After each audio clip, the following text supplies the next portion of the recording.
अस्सलाम वालेकुम, welcome to my channel. कैसे उम्मीद करती हूँ सब खैरियत से होंगे। आज हम बनाने लगे हैं बहुत मज़ेदार सा वाइट सॉस पिज़्ज़ा और रेनबो पिज़्ज़ा भी इसको कहते हैं। उसके लिए जो इंग्रेडिएंट्स चाहिए, सबसे पहले मैं चिकन टिक्का चंक्स जो हैं वो कुक करके 1 कप ले लूँगी।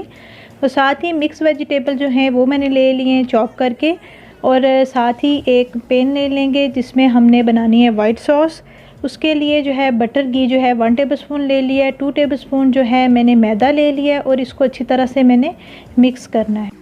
बहुत ही इजी और क्विक सी इसकी वाइट सॉस है। मैक्सिमम जो है ना 4 से 5 मिनट में ये जो है रेडी हो जाती है। अब अच्छी तरह से मिक्स हो गया मैदा घी में, तो इसमें मैंने 1 कप जो है रूम टेम्परेचर के हिसाब से जो है मिल्क ले लिया है।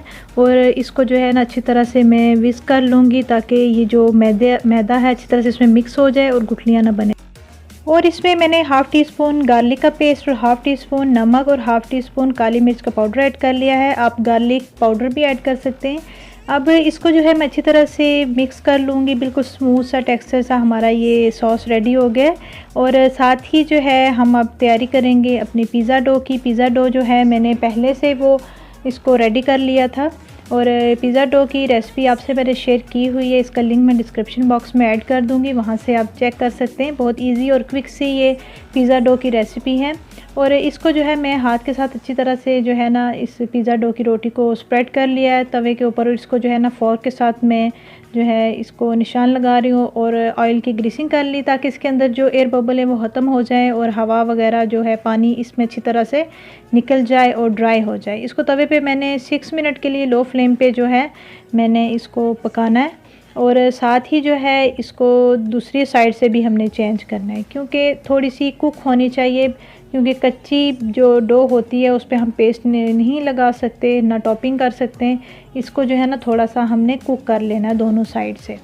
तो ये हमारी जो है पिज़्ज़ा की डो ये जो हो गई है मैक्सिमम जो है ना 6-7 मिनट में रेडी हो गई है। ये थोड़ी सी जब ठंडी हो गई तो इसके ऊपर मैंने टमाटो पेस्ट जो है वो अच्छी तरह से लगा ली है। आप टमाटो केचप भी लगा सकते हैं, चिली गार्लिक सॉस भी लगा सकते हैं। ये थोड़ी सी मैंने इसकी टॉपिंग कर ली थी। फिर उसके ऊपर जो मिक्स वेजिटेबल हैं हमारी वो मैंने ऐड कर ली। साथ में चिकन के जो चंक्स थे वो ऐड किए और साथ में जो है मैंने इस पर और मिक्स वेजिटेबल ऑलिव्स वगैरह जो भी आपके पास वेजिटेबल है जो आपको अच्छी लगती है आप इसमें ऐड कर सकते हैं। और साथ ही जो है इसके ऊपर मैंने चेडर चीज़ भी वो भी अच्छी तरह से स्प्रेड कर दिया था। फिर इसकी एग यॉक के साथ थोड़ी सी कोटिंग की और लास्ट में जो हमने वाइट सॉस बनाई हुई है पिज़्ज़ा के लिए वो हम इसके ऊपर डाल देंगे।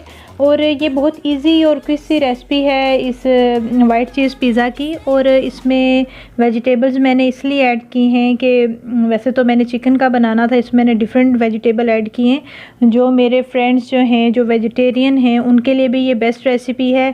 आप इसमें चिकन या मीट ऐड ना करें, सेम इसी जो है मेथड के साथ आप रेसिपी को फॉलो करें। इंशाल्लाह आपको बहुत ये पसंद आएगी। और पिज़्ज़ा को जो है 6 से 7 मिनट के लिए हमने कुक करना है और इसको ऊपर से कवर कर देना है। और ये वाला पिज़्ज़ा जो होता है तवा पिज़्ज़ा या पैन पिज़्ज़ा जो होता है ये नीचे से बहुत क्रंची होता है और ऊपर से सेम लुक में ही ये वाइट ही नज़र आता है। ये बिल्कुल फुली जो है ये कुकड हो जाता है, इसलिए आपको वाइट नज़र आता है क्योंकि जो हम ओवन में बनाते हैं वो हाई टेम्परेचर में होता है और ऊपर से वो हीट लगती है और तो उसका जो है ना तो वो हीट की वजह से जो है पिज़्ज़ा की लुक भी ऊपर से बिल्कुल चेंज हो जाती है, ब्राउन सा शेड आने लग जाता है उसमें। और ये जो हम पैन में बना रहे हैं इसके क्या होता है कि इसके ऊपर से इसको हीट नहीं लगती, हम इसको कवर करते हैं बस नॉर्मल हीट में और लो फ्लेम पे ये बनता है। और हमारा पिज़्ज़ा जो है 6 से 7 मिनट में कुक हो गया और रेडी हो गया। बहुत मज़ेदार पिज़्ज़ा बना था, इसको आप ज़रूर ट्राई कीजिएगा। इंशाल्लाह आपको ये रेसिपी अच्छी लगेगी। इसकी फुल डिटेल डिस्क्रिप्शन बॉक्स में ऐड कर दूँगी। दुआओं में याद रखिएगा। अल्लाह हाफ़िज़।